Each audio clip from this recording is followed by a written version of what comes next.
Most Reverend Bishop Lawrence Dorairaj, the formator, professor, and perhaps a good pastor also. My dear President of the St. Peter's Institute, Father Anthony Lawrence, Father Dr. Felix Wilfrid, an eminent theologian and a luminary among us. My dear Sister Inigo, as was introduced, an inspiration for the women's empowerment and also a leader in our own style. Mother Rose Celine, the Superior General of the Bethany Sisters. Father Richard Brito, the rector of the St. Peter's Seminary. Father Stanislaus Stani Fernandez, I'm saying his full name, which is not mentioned properly. The registrar of the Institute, my dear fathers, brothers, sisters, seminarians, and friends. Normally the presidential address comes at the end, and normally the president picks up points from all the talks and makes its own. But I am deprived of that sort of resourcefulness that I am asked to speak in the beginning itself, so that the others perhaps pick something from me or maybe point fingers at me. I am very happy with Bishop Lawrence, who is on the chair, and we have been together also as seminarians. And at the same time, I know that he is a good pastor and a good professor, still a dedicated professor who teaches and who practices also. It seems in his diocese, when he went back, there was a priest who was ordained recently and studied, of course, under him. And the bishop was very happy with the priest and said, "You are doing well, you have done very well in the seminary, and so perhaps you could give a talk to our seminar on mission, evangelization, something like that." And the priest was very happy.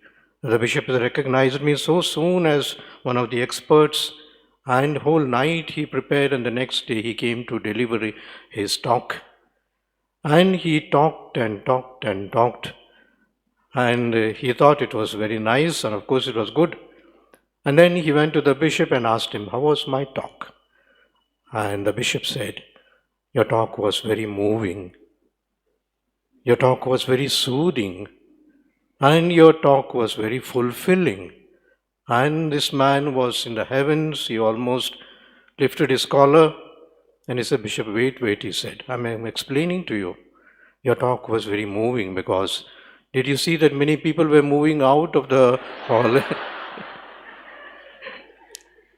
Your talk was very soothing because some people who were there were shaking their heads this side, that side, closing their eyes also. And the talk was fulfilling because the organizers told me that you have covered so many points and all the points not to call you again.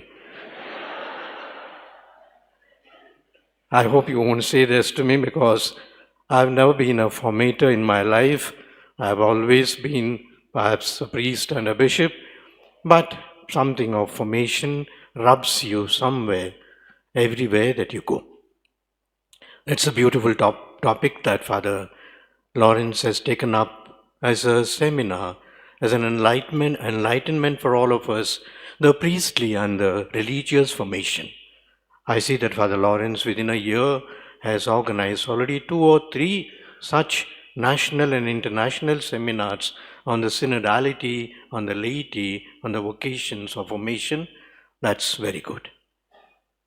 And so today we are here to see what is religious formation, priestly or religious formation. You know, the word formation is very important. The word form, which forms the root as such. I think yesterday's first reading was a beautiful one from Isaiah, where at the end of the reading, the prophet says, "You are the soil, I am the soil, but you are the potter who makes the pot, who creates a new creation, as it were, and with something called the mud, the muck, but still you form us." I think that beautifully explains what is formation, where we come from, what we are, and what we are expected to be. The word formation, as I said, the root is form. It can be inform, it can be reform. Perhaps I will speak a little about deforming it. Because formation is now something what is specified, which is etched out, and we know, perhaps we think we know all the principles of formation, and therefore perhaps we have to trim certain of our principles that we thought were part of formation. And what would I like to trim, as it were, critically, to trim so that we give less importance to them, but more importance to other things. So the less importance, I would say, we have been speaking again and again what's called the intellectual formation. Very nice. We have to be intellectually formed. And sometimes the success of the seminarians, the formees, is considered in what they have acquired as knowledge, intellectually formed. Perhaps, as we say in the education system, we are stressing so much the IQ that we have forgotten the EQ, emotional quotient, and SQ, the spiritual quotient. It's as good as it's not important at all. But the information, the knowledge part, the what we call the intellectual part is very important. I think we have to trim it a little. The second one is what's called the cultic formation. The cultic formation in our seminaries, in our formation houses, the cult is so important. We have to have our liturgy, we have to have our rites, we have to perhaps have our prayers together. We have stressed so much on our hymns and the choir and everything else which is necessary. But then I think we have to trim it a little, because the cultic part is important but goes along or accompanies our formation. Sometimes you have to read and pray so much, like in our catechism classes, we say that the catechism children are so much strained and focused on catechism so much, they say that once they are out of the school or perhaps that age of 10th standard, they say we have done catechism for our whole life now. There's no need of any more catechism. There are some priests and religious who say that we have prayed enough in the seminary. Perhaps there's no need of any more prayers now. I had known a priest who was not very cultic or liturgical, whatever you may want to say. He used to say the prayers and the breviary so well. Of course, he didn't know. But then when he became a priest, the bishop asked him, "Do you know what is the day today that you have to read, which week and which this thing?" And he said, "Bishop, I don't know." "But then you're not saying the breviary?" He said, "Yes, I'm saying it." "How do you say it?" "I read 30 pages a day," he said. Perhaps that's the type of cultic formation that we are giving, that we give up our prayers altogether, that we give up our breviary altogether, that no longer prayers is important for us. Thirdly, the sacramental. Surely we can't do without the sacraments. The sacraments are very important for us. The sacramental formation is very important, that we perhaps should know what is which sacrament and when and how to perhaps to do it. But very often it could be the sacramental, what we call the administration, could be what we call the ex operato. That means St. Thomas Aquinas said that perhaps even if sometimes we don't mean what we are saying, but because we have said it, the sacrament is fulfilled and perhaps the merits of it we enjoy. We have gone perhaps a little ahead to say that the sacramental importance, but without understanding it, without knowing the meaning of it, and without the application of it. And finally, I said that we have to trim a little of what's called, perhaps not in the formation, but what comes later, which maybe we are stressing a little earlier, what we call the administrative type of formation. Administration.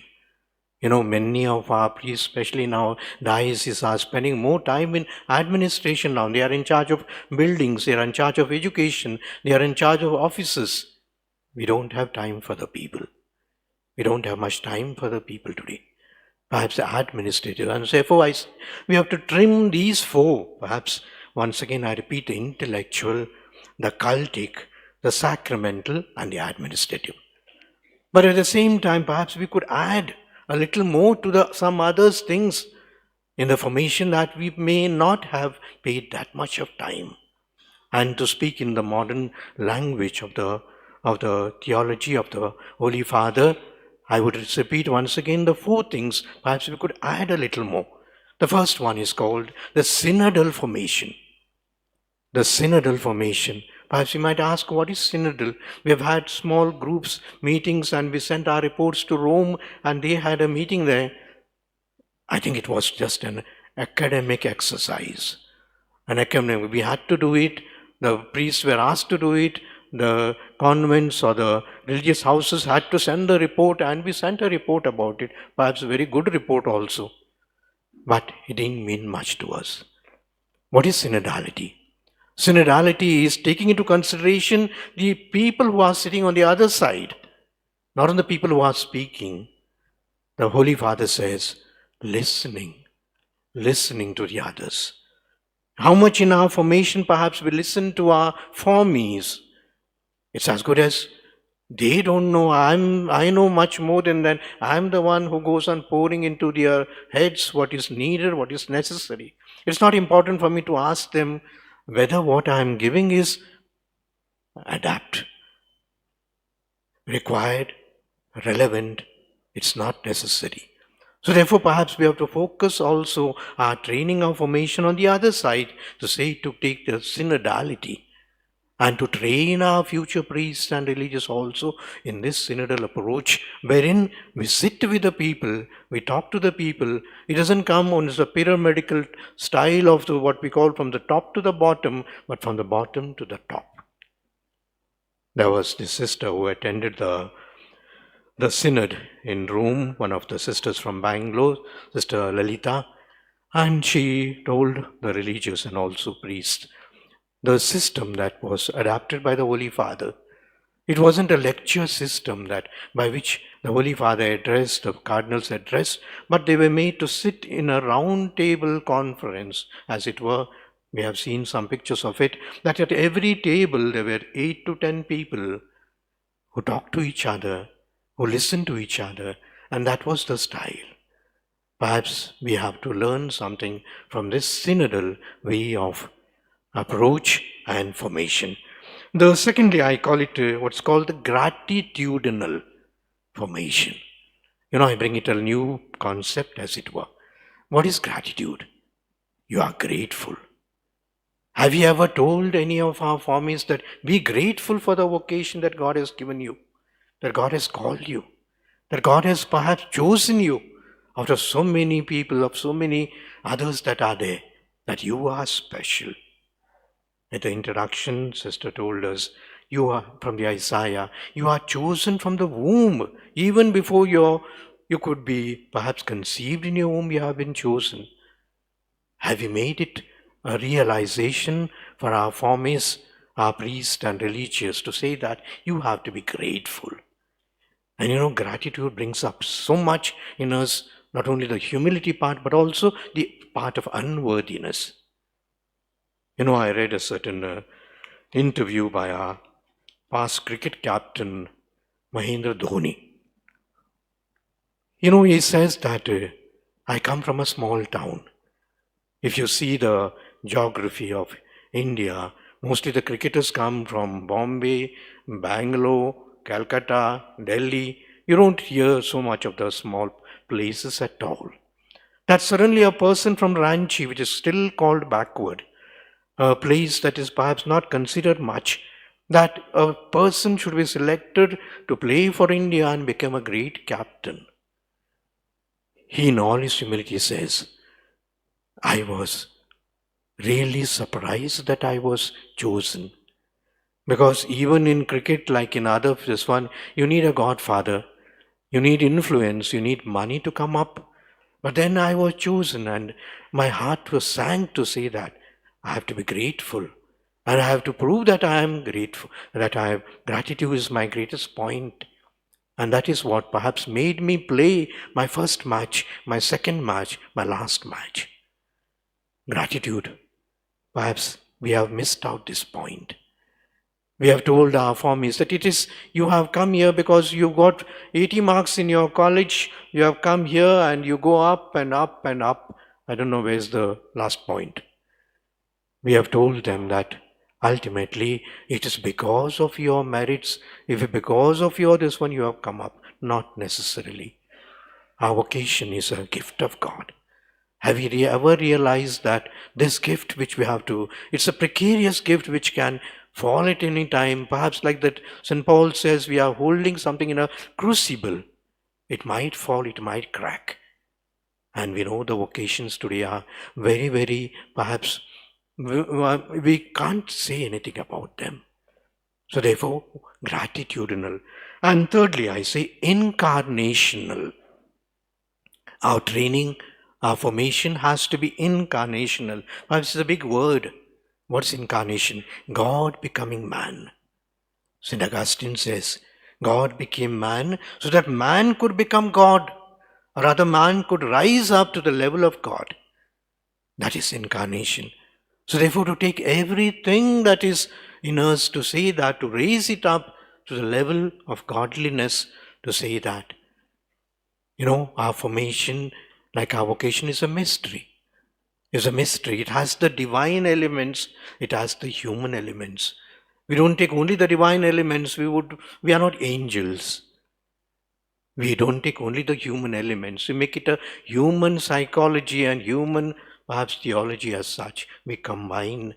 And this combination is a holy combination, which we experience in incarnation of Jesus himself who came down to us. And therefore our subjects, our conversations, our examples should be that uplifting, as it were, that from down we go to the up, because God came down to us. Our subjects, very important to choose the correct subjects, the correct approaches, the correct examples, the correct instances, the correct methodology, which is incarnational. And finally, I say that experiential or personal. Perhaps we have kept this aside. I am not worried about from where you come from. You have to follow the rules of this house. I don't bother that from what is your background. Now your background is different. All of us have to be in the same style, get up, same tuck tuck, and get up and sit down. We have to follow this rule and regulation. The personal and experiential. How often perhaps we really talk to our formies. How often perhaps we make them talk to us. Once again, I go back to the synodal method.